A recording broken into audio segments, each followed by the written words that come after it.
Assalamualaikum warahmatullahi wabarakatuh. Waalaikumsalam Halo warahmatullahi warahmatullahi wabarakatuh. wabarakatuh. Alhamdulillah kita dapat bertemu kembali di acara Sikon hari ini bersama saya Sri Mulyani sebagai host, ditemani dua rekan saya, Bu Eda Rusansen sebagai moderator dan Bu Neni Nurhayati sebagai presenter. Terima kasih yang sudah menyempatkan waktunya untuk bergabung. Namun saya ingatkan kembali bagi yang sudah bergabung untuk menonaktifkan mikrofonnya supaya tidak mengganggu apa yang disampaikan oleh moderator maupun presenter. Ya, pada kesempatan kali ini, materi yang akan disampaikan oleh presenter merupakan lanjutan dari Fikon sebelumnya mengenai tanaman obat keluarga. Kalau sekarang lebih ke bagaimana cara mengolah hasil tanaman obat keluarga dan manfaatnya untuk kesehatan. Langsung saja saya serahkan kepada moderator. Sepertinya sudah siap. Bagaimana? Siap sekali. Ya, Siap Bu. Ada suara saya aman ya? tugaskan. Siap. Suara saya aman ya? Aman suara? Aman. Oke. Assalamualaikum warahmatullahi wabarakatuh. Selamat datang, selamat siang Bapak Ibu partisipan. Hari ini mohon maaf mengganggu waktunya. Mungkin bertepatan dengan sholat duhur, sholat Jumatnya ya. Bapak Ibu, sebelumnya saya akan memperkenalkan terlebih dahulu profil dari narasumber kita kali ini. Beliau bernama Ibu Neni Nurhayati, kelahiran tahun 1983. Nanti bisa dihitung sendiri usianya baru 17 tahunan. Kalau nggak salah ya Bu ya, bener ya Bu ya. Nah, beliau aktif mengajar di SMK PGRI Subang dan salah satu dari tim Adiwiyata di sekolah. Nah, Bapak Ibu, sebelum ke narasumber, sedikit ada selayang pandang mengenai tanaman obat keluarga. Nah, tanaman obat ini sebelumnya sudah pernah dijelaskan oleh Ibu Neni pada materi pertemuan sebelumnya mengenai pengenalan tanaman obat keluarga yang wajib ada di sekolah apa saja sebagai bentuk pertolongan pertama pada kecelakaan ringan di sekolah. Oleh karena itu, sekolah Bapak Ibu silahkan untuk menanam jenis-jenis tanaman obat keluarga yang sangat dipentingkan, yang sangat diperlukan untuk pengobatan kecelakaan kecil itu sendiri. Ya, ini berlakunya untuk kecelakaan kecil ya, bukan untuk sakit berat dan sebagainya, karena memang tanaman obat keluarga ini merupakan tanaman herbal gitu. Baik Bapak Ibu, sebelumnya jika Bapak Ibu menggunakan handphone, untuk Google Meet ini, ketika nanti presenter kami sudah membuka akses presentasinya, kemudian di layar HP Bapak Ibu tidak muncul, itu bisa klik gambar peserta, kemudian nanti Bapak Ibu cari nama Ibu Neni Nurhayati, tetapi ada tanda kurung presentasi. Nah, Bapak Ibu klik tanda titik 3, kemudian klik yang pin. Nah, itu nanti akan muncul presentasinya.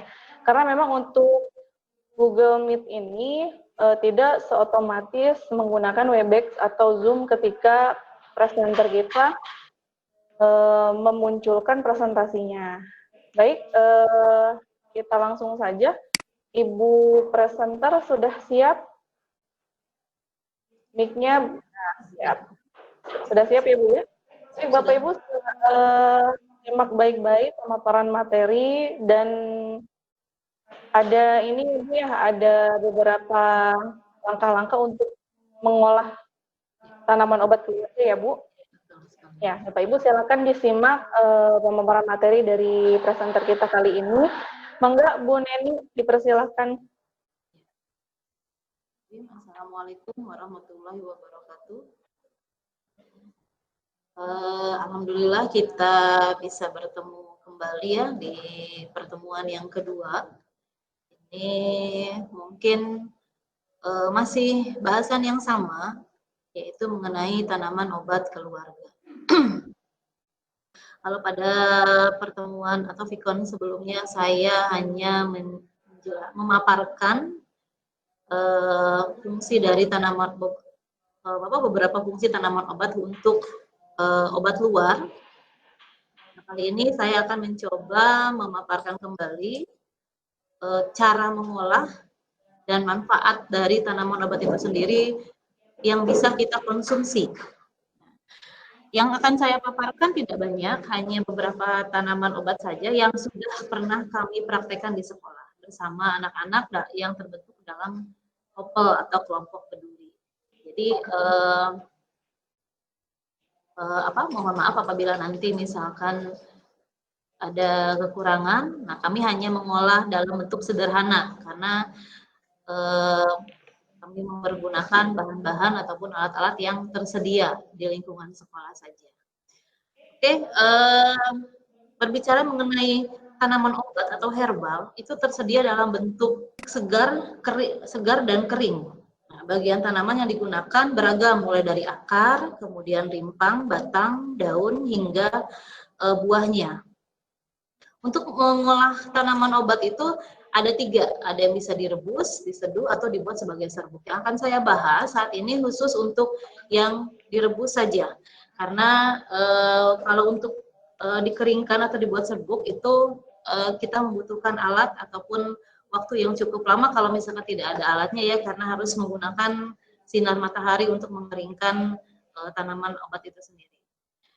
Saya langsung saja, saya akan membahas 4 tanaman obat yang bisa dipergunakan untuk menjaga sistem imun tubuh, yang tentunya ini tanaman-tanaman ini mudah didapat, mudah dicari di lingkungan sekitar Bapak dan Ibu semuanya. Yang pertama adalah kunyit. Nah, kunyit itu mengandung banyak manfaat bagi tubuh. Di dalam kunyit terdapat kurkumin, vitamin C, antioksidan, fosfor, dan kalsium. Manfaatnya untuk apa? Yang pertama adalah manfaatnya untuk meningkatkan daya tahan tubuh. Nah, pada saat pandemi sekarang ini mungkin kita membutuhkan sekali ya, atau kita perlu memiliki daya tahan tubuh yang sangat kuat untuk menangkal virus-virus yang nanti akan datang ke dalam tubuh kita. Kunyit ini mengandung zat kurkumin yang bekerja meningkatkan daya tahan tubuh. Artinya, sistem pertahanan tubuh melawan virus dan bakteri penyebab penyakit yang ditingkatkan. Nah, mengkonsumsi air putih secara rutin juga bisa membantu mengurangi virus yang akan menginfeksi saluran pernapasan. Yang kedua, mengurangi rasa mual. Seperti yang sudah kita ketahui, kandungan dalam kunyit itu mampu mengurangi tekanan pada perut. Karena kandungan kunyit akan meresap ke dalam aliran darah manusia dan mengurangi tekanan pada dengan menggunakan mengkonsumsi kunyit, tekanan pada perut akan terasa ringan dan lega. Yang berikutnya adalah mengurangi rasa nyeri saat haid. Nah, bagi kaum wanita atau yang sudah usia balik ya, akan mengalami haid, seringkali perut rasa nyeri dan membuat tidak nyaman saat beraktivitas. Nah, bukan hanya mitos, jamu kunyit ini memang bisa meredakan nyeri saat haid. Hal ini dikarenakan adanya kandungan kurkumin yang pada kunyit yang dapat melemaskan kontraksi rahim. Yang berikutnya mampu mengobati MAH. Nah, bagi kita yang sering mengalami nyeri MAH, tidak perlu selalu mengkonsumsi obat. Bisa kita ganti atau kita coba dengan rutin meminum cairan kunyit ini. Nah, kunyit ini bermacam-macam, ada kunyit asam, ada minuman kunyit murni juga. Ataupun kunyit jahe juga ada, tergantung gimana kita membutuhkannya. Nah, yang sudah pernah kami olah di sekolah itu adalah membuat minuman kunyit asam. Dengan bahan-bahannya 750 gram kunyit kuning, 600 ml air, 100 gram gula jawa, dan 220 gram asam jawa. Nah, semua bahan ini bisa kita dapat dengan mudah di pasar ataupun di warung terdekat, Bapak Ibu ya. Jadi kita tidak usah mencarinya ke apa, harus langsung ke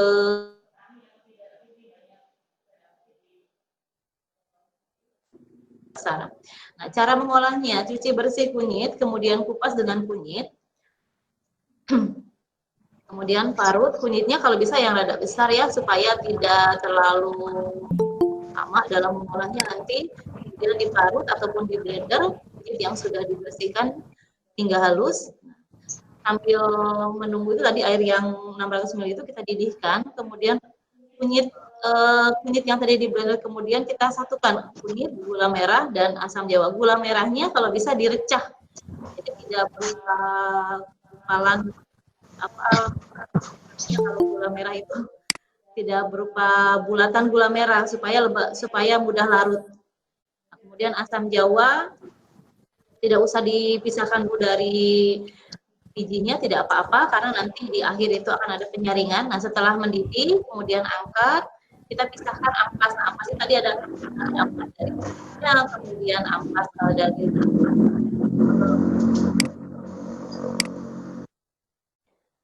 ampas dari biji asam jawanya. Nah, setelah itu kita tunggu dulu sampai dengan dingin. Setelah dingin, kita masukkan ke dalam botol yang kita butuhkan. Nah, minuman kunyit ini bisa diminum dengan keadaan dingin ataupun hangat. Itu tergantung selera. Nah, ini kegiatan siswa mengolah hasil toga yang kita sudah pernah melakukan praktek dan hasilnya alhamdulillah enak dan banyak yang suka. Ini siswa-siswi kami, Bapak dan Ibu. Ini siswa-siswi kami dari Kopel Toga. Nah, anak-anak ini, nah ini ada timbangannya, jadi semuanya harus tertakar dengan benar. Jadi tidak bisa sembarangan, karena nanti kalau sembarangan kita akan mengurangi khasiat ataupun nah ini hasilnya. Ini semua hasil pure anak-anak sendiri. Nah, kita baru memasarkannya di lingkungan sekolah saja. Baru warga-warga sekolah SMK PGRI Subang saja yang bisa mengkonsumsi. Mungkin untuk kedepannya nanti insya Allah kita akan mencoba ke pasar luar ya. Yang kemudian kedua adalah serai atau sereh ya, mungkin kalau kita sering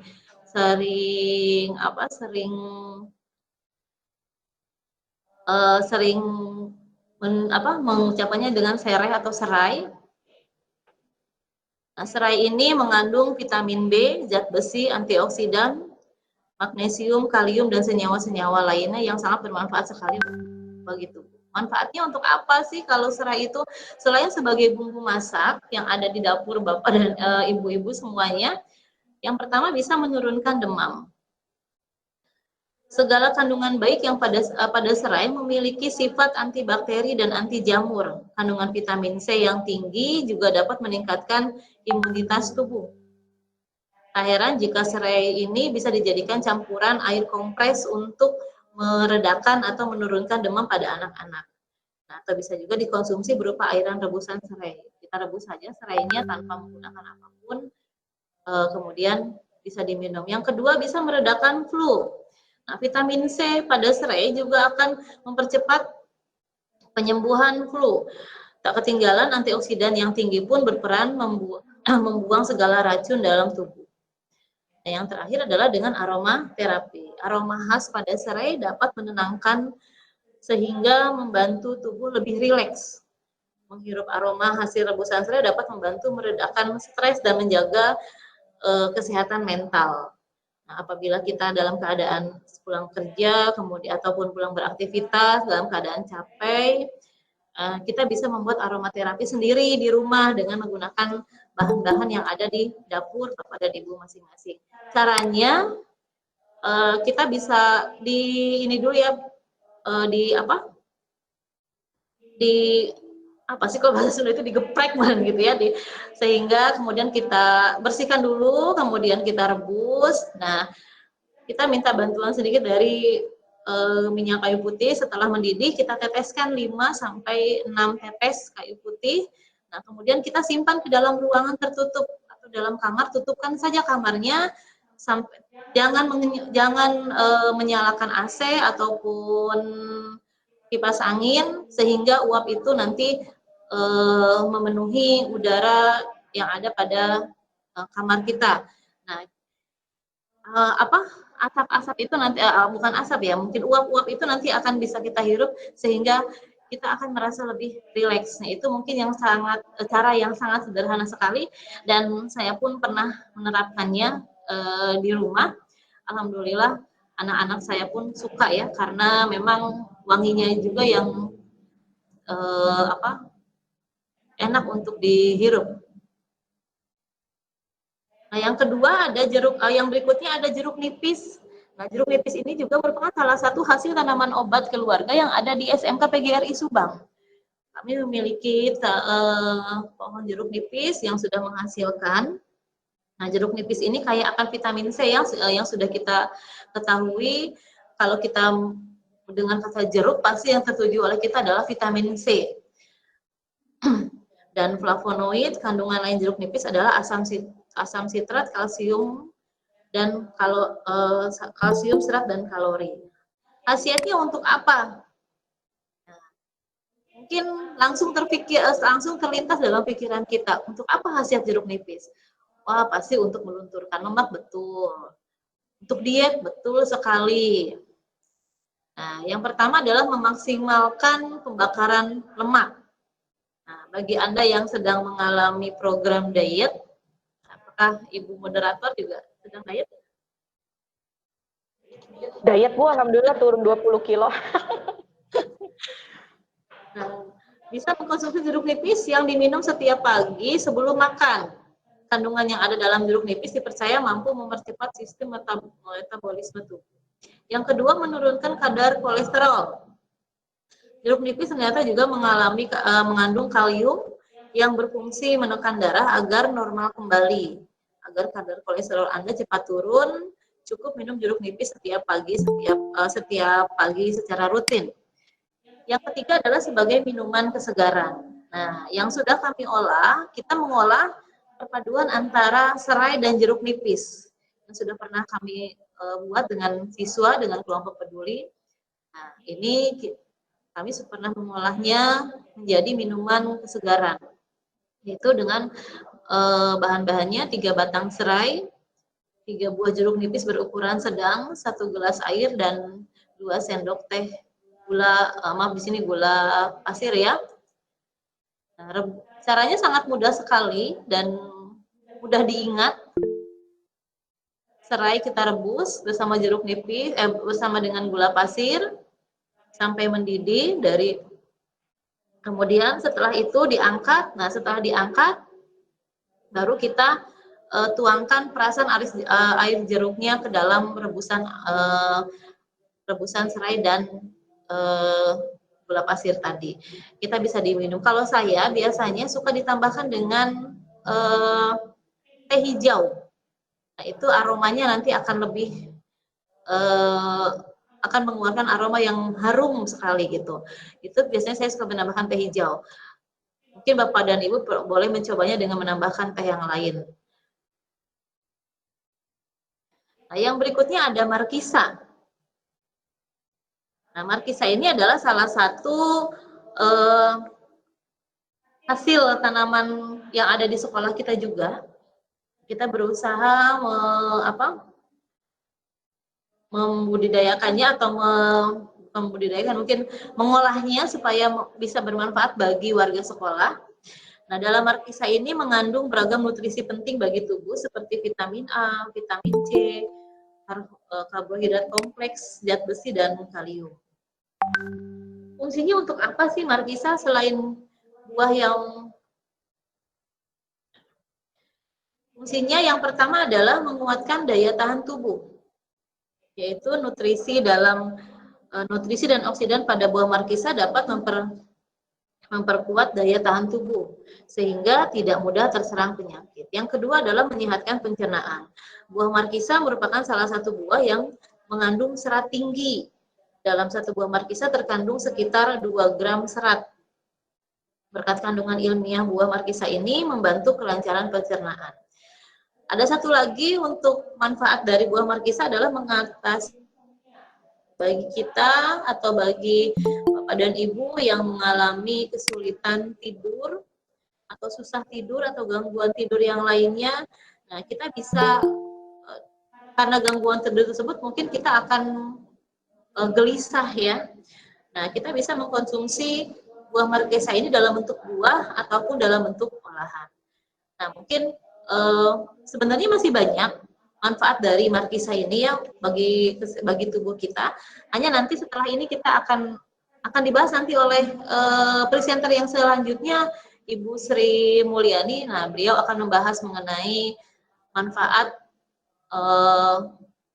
dari markisa tersebut. Mungkin itu yang bisa saya sampaikan untuk saat ini. Olahannya seperti apa sih mengolah markisa buah markisa itu? Nah,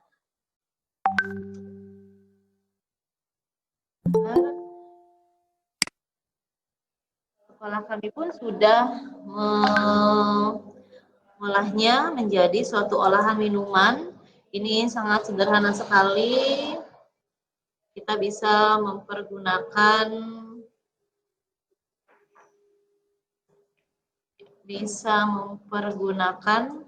alat-alat atau bahan-bahan yang ada di sekolah. Kita tonton dulu videonya ya, supaya lebih bisa ini hasil karya atau hasil olahan markisa yang diolah oleh putra-putri hebat kami. Bu, bisa sambil dijelaskan prosesnya, Bu? Ya. Nah, ini buah markisa kita ambil dari tangkalnya, dari pohonnya. Ini dilakukan pada saat pandemi ya, waktu itu awal pandemi, pas kebetulan begitu awal pandemi kita panen, ya apa salahnya kita produktif di masa pandemi.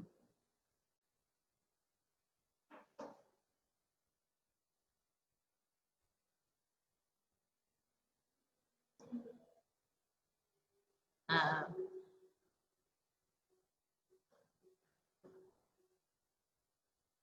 ya, kita bagi dua dulu, kita kemudian ini dipisahkan antara biji markisa dengan sarinya. Disaring nanti ya.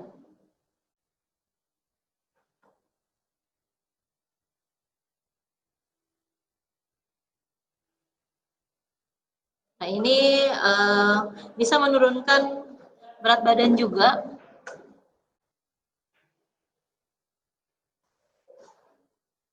Ya, untuk menjaga kehigienisan ya menggunakan latex, sarung tangan latex.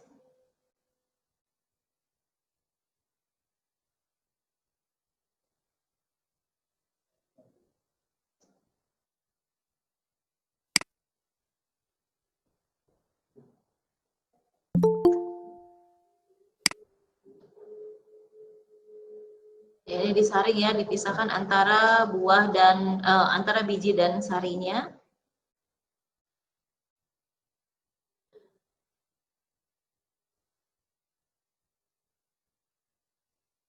Bapak dan Ibu sekalian, apabila Bapak dan Ibu ingin mengetahui nanti hasil-hasil karya kami yang lain, bisa di-subscribe di sini ya Bu ya, di broadcast Mary.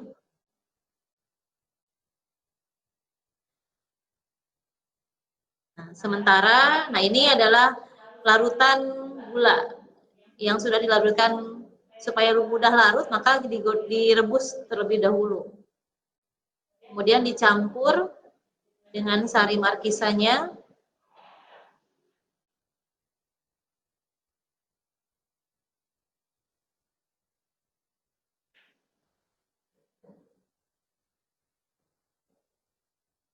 Nah, didinginkan dulu. Tadi gulanya masih panas, kemudian dicampur, diaduk, didinginkan. Nah, baru kita tuangkan ke dalam masing botol yang sudah tersedia.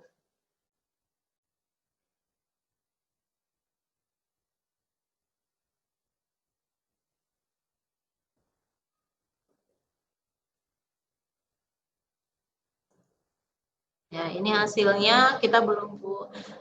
Nah, ini juga masih dikonsumsi atau masih dipasarkan di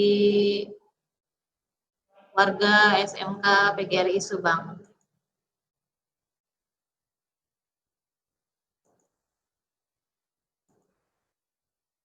Ya, mungkin itu saja yang bisa saya sampaikan untuk pertemuan kali ini.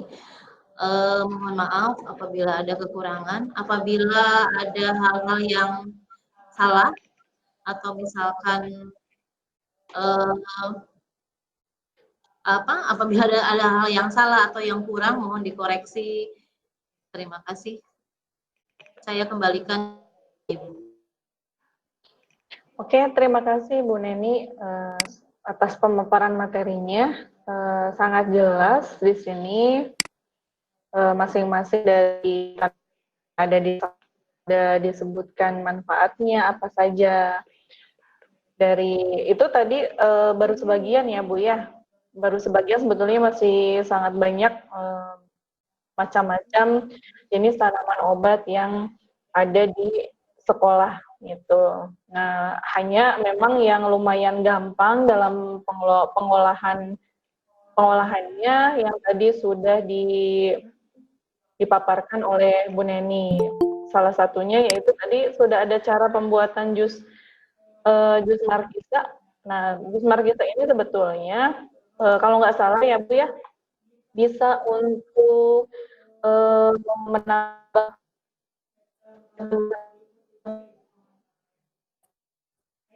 pandemi seperti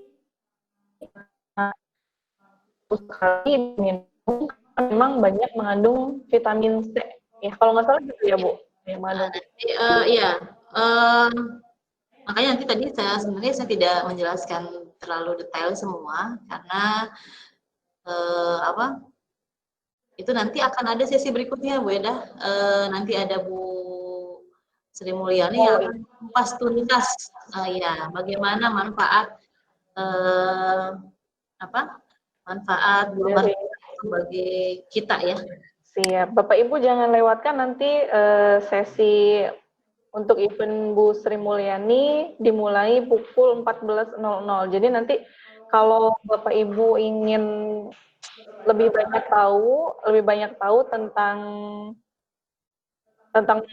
pengolahan dari jus markisa ini, karena memang kita menitik beratkan tadi di jus markisa ini, tapi nanti Bapak Ibu boleh bertanya selain mengenai jus markisa juga boleh, silakan. Cuma tadi hanya mencontohkan salah satu pengolahan dari tanaman obat yang ada di sekolah. Baik. Karena memang yang baru kita hasil. Sebenarnya banyak tanaman obat yang ada di SMK PGRI yang ada di Taman Toga itu. Hanya memang kami baru mengolah dari 4 itu yang misalnya sudah diolah dan alhamdulillah mendapatkan respon yang baik. Siap. Ibu narasumber, mungkin sekarang kita memasuki sesi tanya jawab saja ya. Baik, Bapak Ibu, silahkan bagi yang mau bertanya mengenai pemanfaatan tanaman obat keluarga khususnya yang ada di sekolah Bapak Ibu. Sebetulnya tidak khusus untuk di sekolah saja, kalau misalkan di rumah Bapak Ibu juga banyak tanaman obatnya, boleh silakan kita terapkan ilmu yang bermanfaat dari narasumber kita hari ini di rumah masing-masing. Oke, Bu narasumber, sepertinya sudah ada yang bertanya. Ini ada beberapa. Saya bacakan satu persatu saja ya Bu ya, nanti Ibu langsung menjawab saja. Baik, ini ada pertanyaan dari Ibu Nuning. Tanaman obat apa yang cocok ditanam dalam rumah atau tanaman indoor? Ada nggak bentuk tanaman obat keluarga yang memang cocok untuk indoor gitu, ada di dalam rumah? Enggak, Bu? Halo? Ada suara? Ya, sebentar. Oh, ya. Oke. Tanaman obat yang cocok ditanam di dalam rumah atau indoor. Setahu saya itu baru ketumbar ya. Ketumbar itu memang merupakan juga salah satu bumbu dapur. Kalau untuk yang lain-lainnya saya masih mempelajarinya gitu ya. Apakah karena selama ini kami bercocok tanam, kami membudidayakannya masih di luar ruangan, Bu. Ya, kami belum mencoba bagaimana menanam tanaman obat yang ada di dalam itu baru ketumbar.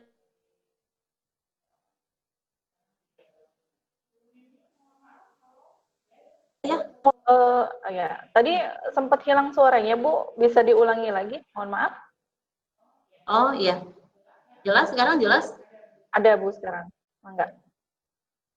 Ya, untuk tanaman obat yang cocok di dalam rumah itu yang baru saya ketahui itu baru ketumbar. Nah, itu juga menurut apa yang saya baca ya, karena memang kami juga di sini belum menanam dan juga selama ini kami hanya menanam di luar ruangan gitu, Bu. Di alam terbuka. Kita belum mencoba untuk menanam tanaman obat di dalam. Mungkin itu untuk pertanyaan dari Ibu Nuni. Mohon maaf apabila ada kekurangan. Oke, terima kasih Bu untuk jawabannya. Mudah-mudahan ada sedikit info ya Bu Nuning dari tadi yang sudah Bu Nini sampaikan. Suara saya aman Bu? Aman. Oke. Kemudian ini ada pertanyaan berikutnya Bu dari Ibu Era. Kenapa pada saat mengolah markisa, airan perasan markisa tidak direbus? Oke. Cukup jelas ya Bu ya pertanyaannya? Oke, manggil saja Bu. Pada saat tadi air perasan direbus. Direbus itu mencegah berkurangnya kandungan nutrisi yang ada di dalamnya. Kemudian untuk kedua, agar rasa manis atau rasa ciri khas markisanya itu sendiri tidak hilang. Tapi insya Allah dengan bahan pengawet cairan gula yang tadi, pengawet alami ya, cuma itu bisa bertahan untuk beberapa hari ke depan. Oke, baik Bu Era, itu jawaban dari narasumber kita. Mungkin saya sedikit, mungkin begini ya Bu ya, perbedaannya antara direbus dengan tidak yang saya rasakan di sini, kalau direbus agak nggak seger gitu. Yang bisa saya baca gitu di sini. Agak nggak seger kalau misalkan langsung dari buahnya, seperti kita apa ya, jus buah aja mungkin ya Bu ya, begitu. Kalau kita jus buah kan rasanya seger banget tuh buahnya ya Bu ya, fresh. Beda dengan kalau misalkan kita minum sirup, sirup itu kan hasil dari perebusan gula dan sarinya ya Bu ya, jadi nggak terlalu seger. Nah mungkin kesimpulannya begitu kayak ya, rasanya gitu. Saya belum pernah ngerasain soalnya markisa yang memang langsung direbus gitu untuk mengeluarkan sari-sari markisanya. Baik Bu, masih ada waktu.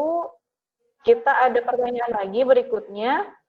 Maka Bapak Ibu, jika masih ada yang ditanyakan, silakan chat saja di bagian chat Google Meet-nya ya. Boleh silakan. Ya, ada suaranya? Ada suara saya? Oke, siap. Pertanyaan berikutnya dari Bu Lisa Ana, bedanya antara kunyit putih dan kuning. Nah, mangga silakan Bu. Kunyit putih dan kuning, perbedaannya apa? Mungkin ada dari segi manfaatnya atau dari yang lain-lainnya. Mangga silakan Ibu. Kalau perbedaan dari kunyit putih dan kuning, dari tampak luar mungkin kalau untuk kunyit kuning itu berwarna kuning kecoklatan ya. Bagian dalamnya berwarna orange dan kandungan kurkumanya yang sangat tinggi sehingga tadi itu bisa menyembuhkan atau mengobati sakit mah. Apabila kunyit putih itu warnanya itu lebih terang dibandingkan dengan kunyit kuning. Pada kunyit putih itu rasanya lebih pahit dibandingkan dengan kunyit kuning. Itu yang baru saat ini saya rasakan itu. Apabila dilihat dari tampak luar itu baru itu.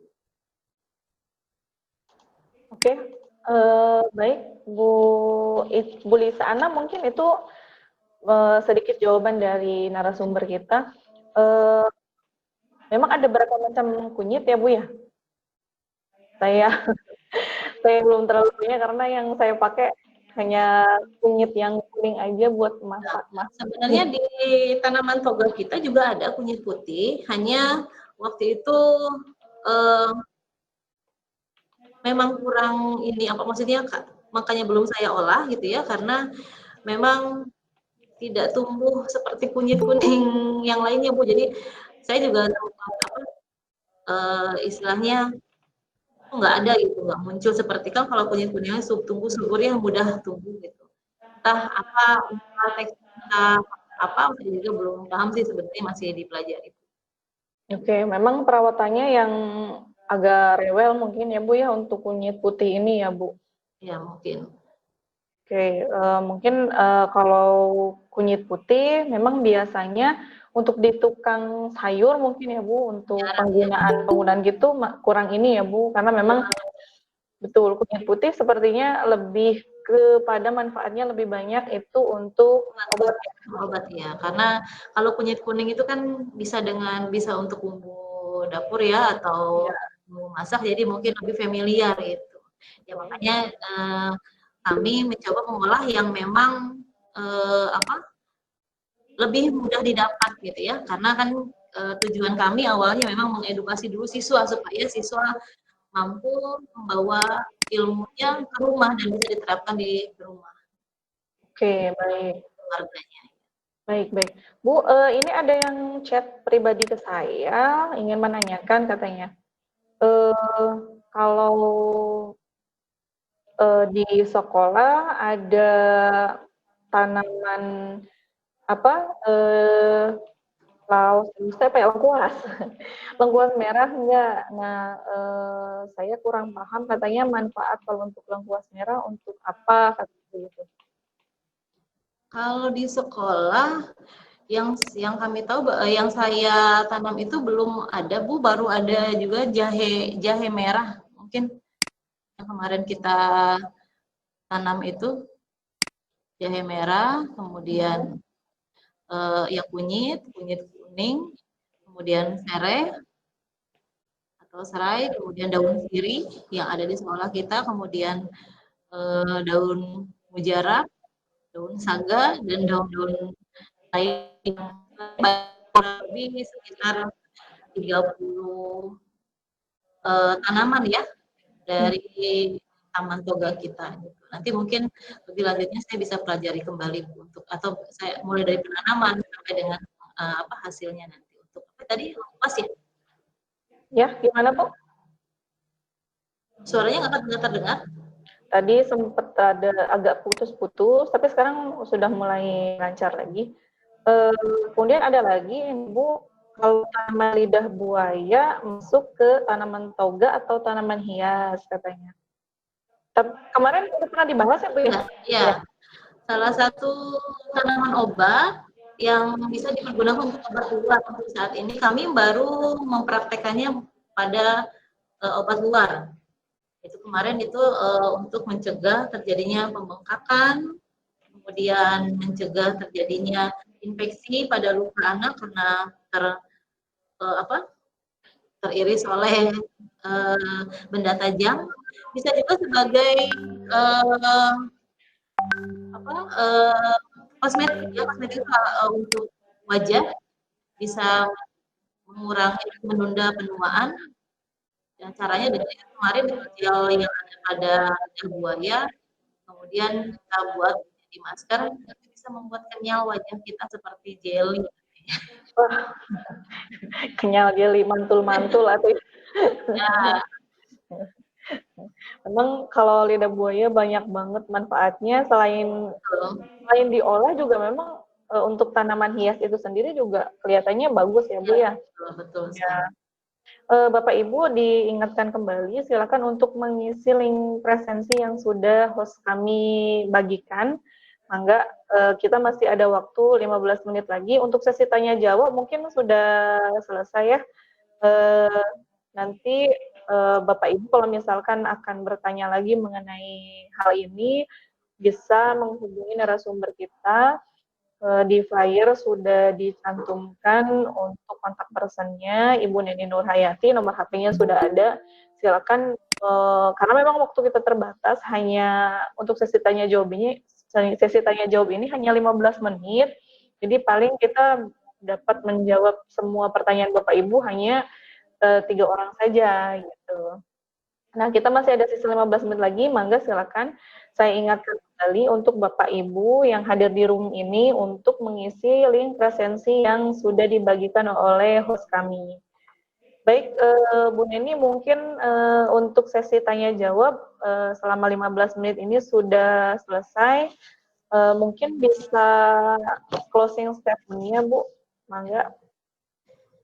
Alhamdulillah, untuk pemaparan kali ini sudah masih batas waktunya, sudah karena hari ini hari Jumat juga. Terima kasih kepada Bapak dan Ibu, para partisipan semuanya.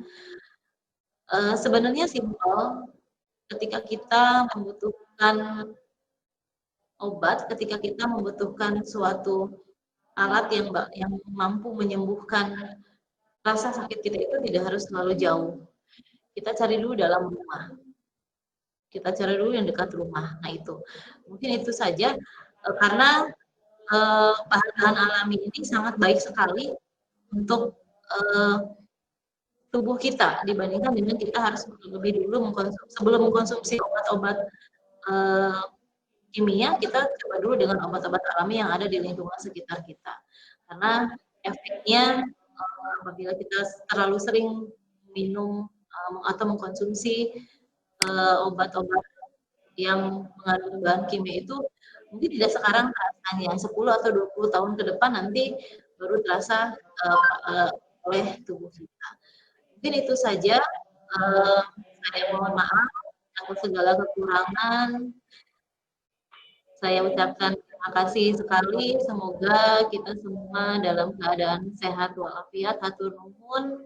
Amin. Maaf sekali lagi atas kekurangannya. Apabila ada yang kurang, apabila ada yang salah, silakan hubungi telepon saya untuk koreksinya. Terima kasih. Assalamualaikum warahmatullahi wabarakatuh. Waalaikumsalam warahmatullahi wabarakatuh. Hatur nuhun, terima kasih closing statement-nya dari narasumber kita hari ini. Terima kasih Bapak Ibu di sini banyak, alhamdulillah banyak yang bergabung. Mudah-mudahan tidak puas hanya dengan pemaparan materi dari narasumber kita yang sangat terbatas hari ini.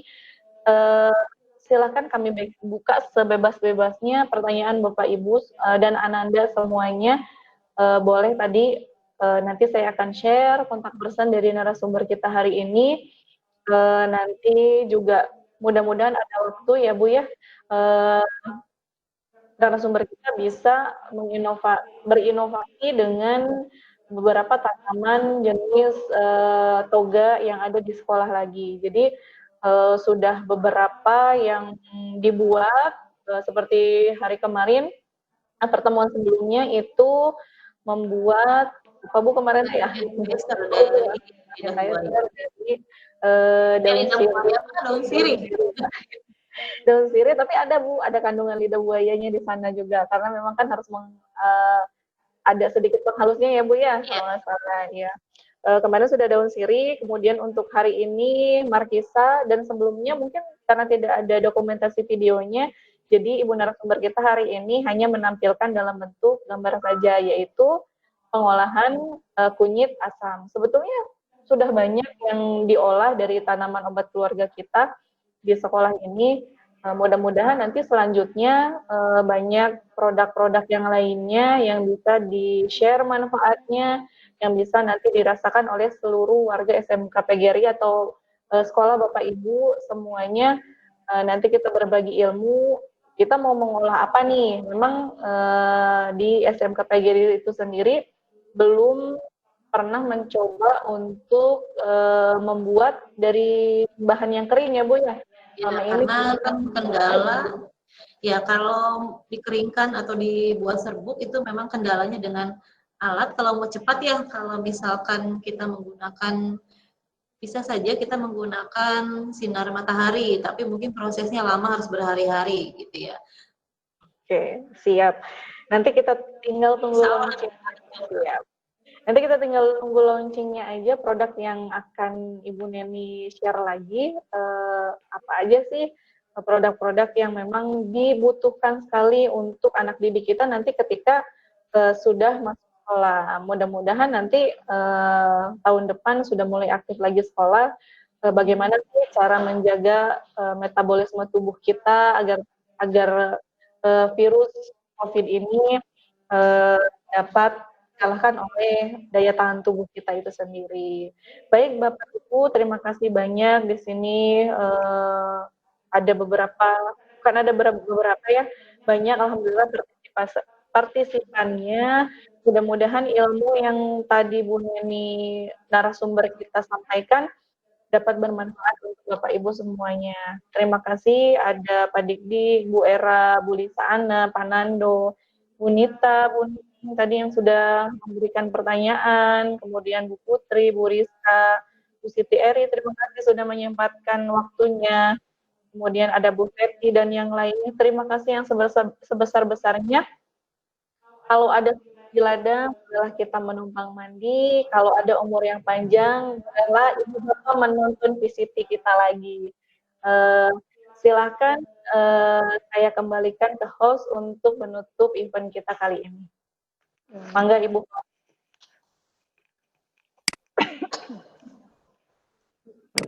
Terima kasih kepada Bu Eda yang sudah memandu acara hari ini dan Bu Neni yang sudah memaparkan materi pada hari ini. Terima kasih juga kepada Bapak dan Ibu partisipan yang sudah menyempatkan waktunya. Mudah-mudahan apa yang disampaikan oleh presenter kita hari ini sangat bermanfaat dan pasti bermanfaat untuk kita semua. Akhir kata dari saya, mohon maaf apabila banyak kekurangan dari kami karena di sini kita masih belajar. Ya, mudah-mudahan kita bisa lebih baik lagi untuk ke depannya. Terima kasih atas perhatiannya. Saya